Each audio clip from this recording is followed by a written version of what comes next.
Magandang araw mga kaibigan. Ako mga kaibigan, mainit na naman itong pag-uusapan natin.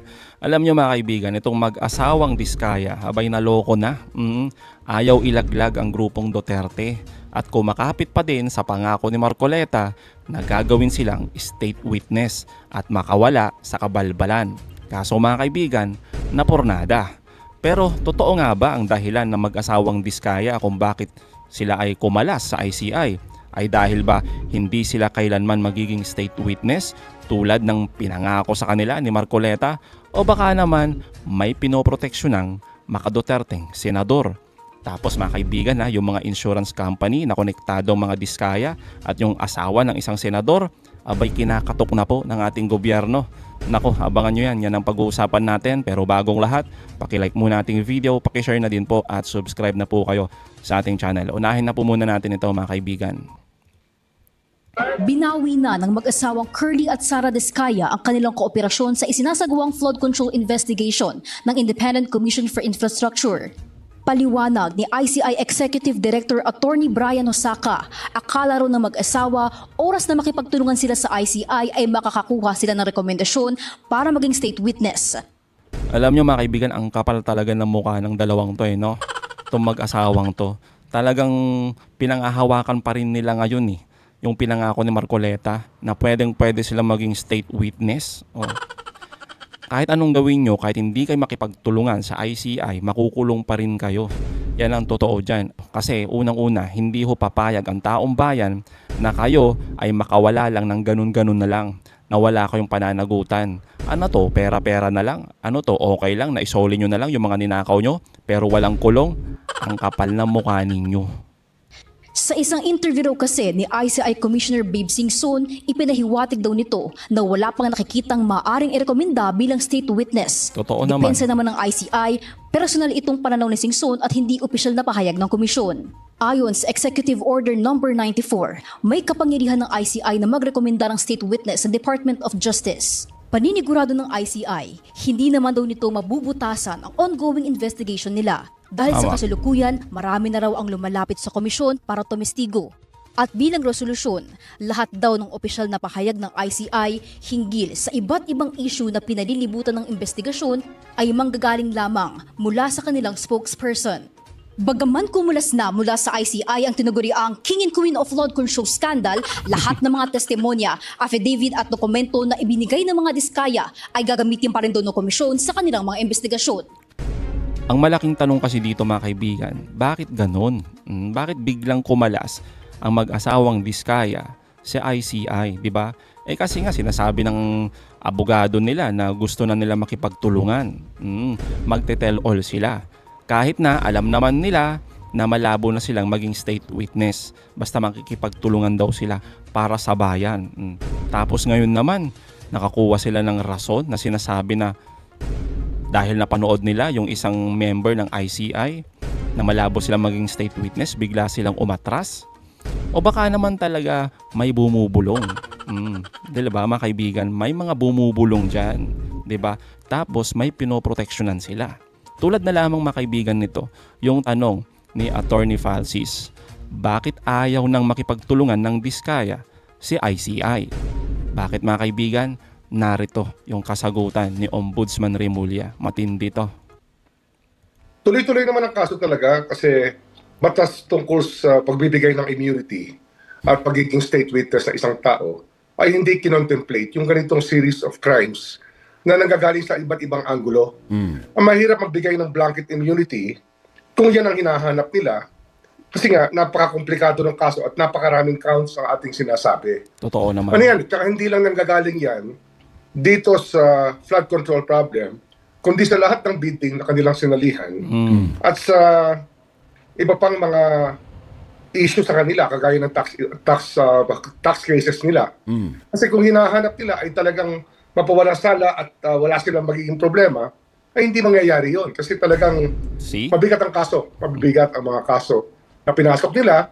We'll figure out a way to go through this mess kasi ang dami nila, sila ang biggest participants sa lahat ng projects ng DPWH, if I am correct. Kaya mahirap nga na, kaya hindi kami nangangako, sinabihan na sila, nung nasa DOJ pa ako, sinabihan na sila ng na sinabihan sila na pwede talaga sila makulong kasi mahirap magbigay ng blanket immunity sa mga taong katulad nila na napakaraming kaso, sobrang daming kaso. Kagaya niyan, pwede ba namin, hindi naman tama na bibigyan pa namin sila ng immunity hanggang sa tax evasion at sa iba-ibang mga kaso na kasama sa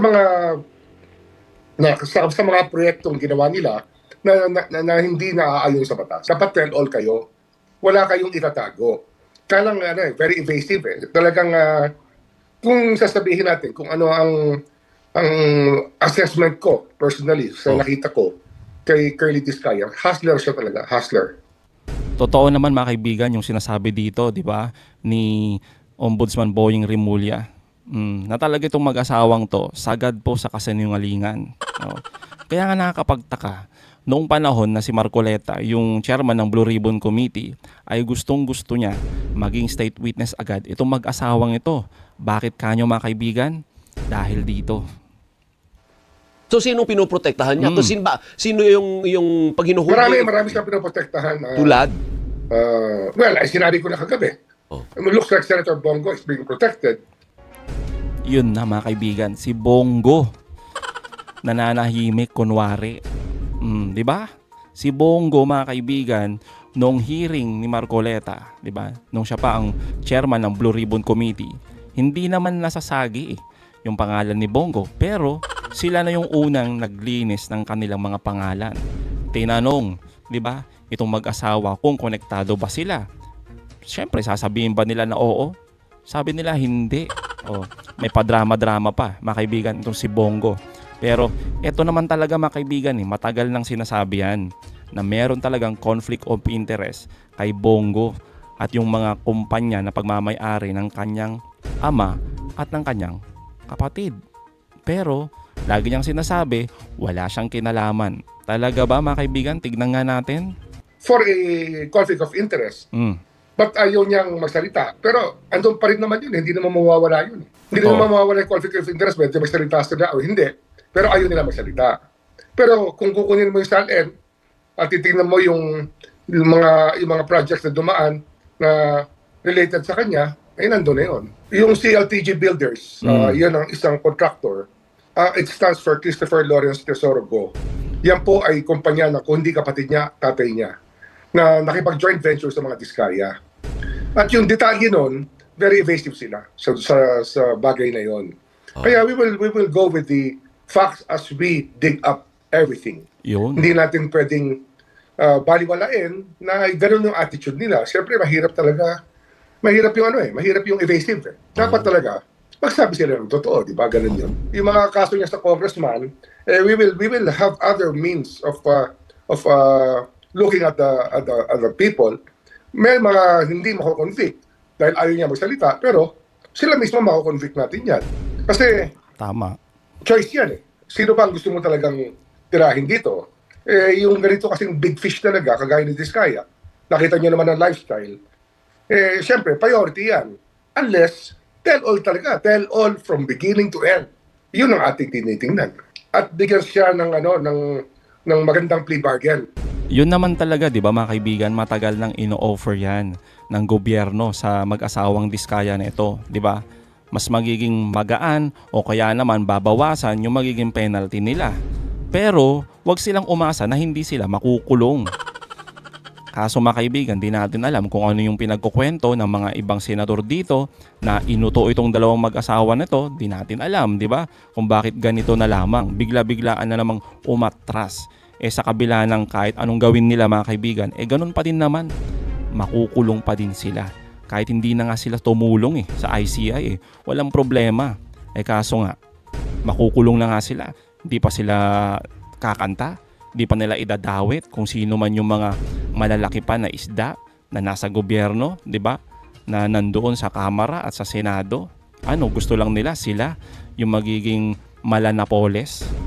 Tapos mga kaibigan, ang ating DPWH Secretary na si Vince Dizon, abay kinakatok na din po itong mga insurance companies.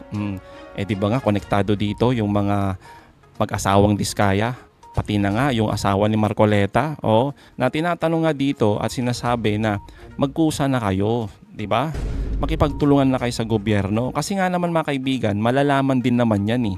Kaya nga kahit anong tago nila ay aalingasaw pa rin yung baho nila. Tapos mga kaibigan, para talagang malakas yung magiging kaso at talagang makorner itong mga makaduterteng senador, abay eto mga kaibigan ang matinding pasabog ngayon ni former Senator Trillanes. Next week po, Tuesday, pa-file ko ito. Kompleto na to. Plunder ang case dito. Nako po. Pag tinignan nyo yung textbook definition o yung legal definition ng plunder, pasok na pasok siya kasi yung pamilya niya nagbenepisyo. Pamilya meaning first degree of consanguinity. So, hindi niya pwedeng sabihin na hindi, wala naman akong pakialam sa negosyo ng tatay ko at kapatid mo. You cannot say that kasi Tama precisely the law defined it na hindi mo pwedeng sabihin wala kang kinalaman kasi pamilya kayo first degree. Di ba? Parang kagaya ni sinasabi ni Marcoleta na yung asawa niya, independent director nung one of the companies ng yung insurance, sinabi niya, wala naman akong kinalaman doon, asawa ko yun. Ano yun? Nakita mo, kung hindi ka handa, parang, o nga naman, no? Pero hindi. Alam natin na magkadugtong ang bitukan yan. And Totoo. that's how the law defined it. So ito, just to cite lang yung ginawa nung kay Bongo. Dito, yung issue nila Diskaya, hinahanap natin kung sino yung politikong nasa likod. Di ba? Ng mga proponent.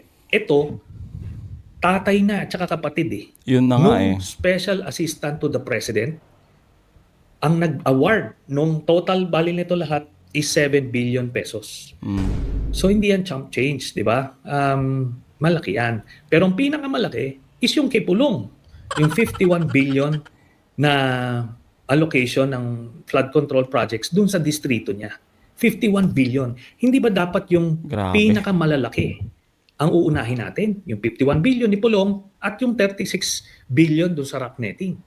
Doon makikita natin kung saan talaga ang punot dulo nito. Malinaw naman mga kaibigan, di ba? Yung sinasabi dito ni former Senator Trillanes, tapos ni Ombudsman Rimulya regarding nga dito sa mga makaduterteng senador, yung conflict of interest. Pero sabi nga natin, kitang-kita noong pa man, di ba? Na talagang gustong-gusto talaga nilang patahimikin itong Diskaya sa pamamagitan na gawing state witness agad-agad. Tapos yung mga sasabihin niya lang papabor sa kanila. 'Di ba? Wala ngang mga senador na idinawit puro congressman lang. Tapos panahon lang ni Pangulong Marcos. Kaya naman mga kaibigan, ang tanong dito ni Attorney Falsis dito sa mag-asawang Diskaya na to, Dear Diskayas, kahit hindi kayo mag-cooperate sa gobyerno, mapapakulong pa din kayo tulad ni Napoles. Huwag kayong umasang lalaya kayo sa 2028 kahit manalo si Sara. Politicians will never save you, only themselves, so drag them to hell with you instead. Totoo naman, di ba mga kaibigan? Kung sa tingin mo, makukulong ka din naman, lalong-lalo na itong dalawang mag-asawa na to, kalad ka rin nyo na rin yung mga alam nyo na talagang nakinabang sa pera ng taong bayan. At syempre mga kaibigan, yung manalo si Sara Duterte sa 2028, abay, panaginip lang po yan, bangungot yan. As if naman mananalo pa yan. Pero, since merong eleksyon, di ba? Kung wala namang dayaan dyan. At syempre, kung manalo man si Sara Duterte, pinatunayan lang nating lahat, di ba mga kaibigan, nakaramihan talaga sa mga Pilipino ay bobo at tanga. Di ba? Kung mananalo pa si Sara Duterte. Yun lang po yun eh. Kaya naman mga kaibigan, anong masasabi nyo patungkol dito? Comment down below. Again mga kaibigan, huwag niyong kalimutan i-like at i-share itong mga videos. Hanggang sa muli, kita-kita ulit tayo mga kaibigan.